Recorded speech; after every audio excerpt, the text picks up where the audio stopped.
Tara at magluto tayo ng kalderetang baka. Ayan. Iprinito ko yung carrots at patatas sa mainit na mantika. Nilagay ko rin yung sili.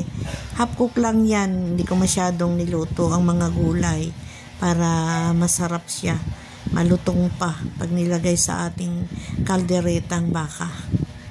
Ayan.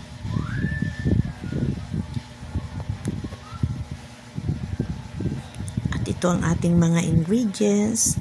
Ayan, ito yung baka ko. Pinalambot ko yan. Nilagay ko sa ref kaya medyo siya, buo pa. Ayan, may bawang tayo dyan at meron nga akong prinitong gulay dyan. Ito yung pickles. Meron tayong peanut butter, tomato sauce. At meron tayong caldereta sauce dyan. Paminta, yan lang. Nagpainit ako ng butter dyan. Ginisa ko ang sibuyas at bawang. Ayan. Yan natin igisa sa butter para malinamnam yung ating kaldereta. Ayan. Hintayin natin mag-golden brown yung ating sibuyas at bawang.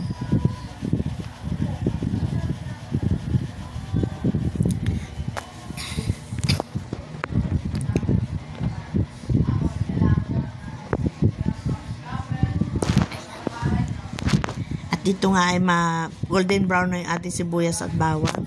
Inilagay ko na yung aking pinalambot na baka. Ayan. Nilagyan ko na din yan ng isang cubes na beef cubes para mas malasa. Ayan, nagbuon-buo yung mantika dyan. Pinalambot ko na kasi yan bago ko igisa. Para hindi na masyadong matagal ang salang. Dito nga ay nilagay ko na ang pickles. Ayan. Nagdagdag lang ako ng konting sabaw dyan. Konting tubig. Nilagay ko na rin ang tomato sauce. Ayan.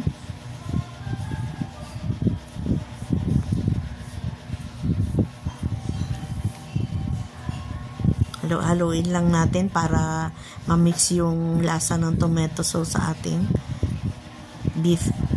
Ayan. Nagdagdag ako ng konting tomato sauce. Ayan. Ayan. Naglagay ako ng paminta. At nilagay ko na yung caldereta sauce. Ayan. Caldereta sauce yun. Powder kasi wala akong makita nung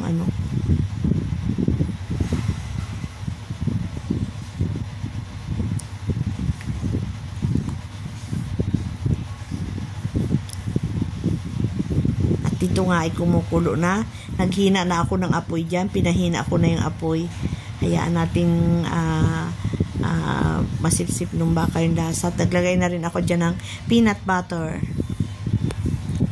Peanut butter, isa rin pampasarap sa ating kalderetang baka. Tansya-tansya lang ang aking paglalagay dyan. Tansyahan na lang. At nilagay ko na yung ating mga gulay. Ayan, iniintay nating mainit. At mas hininaan ko pa yung apoy dyan para tayong nag-iin-inang kanin. Ayan.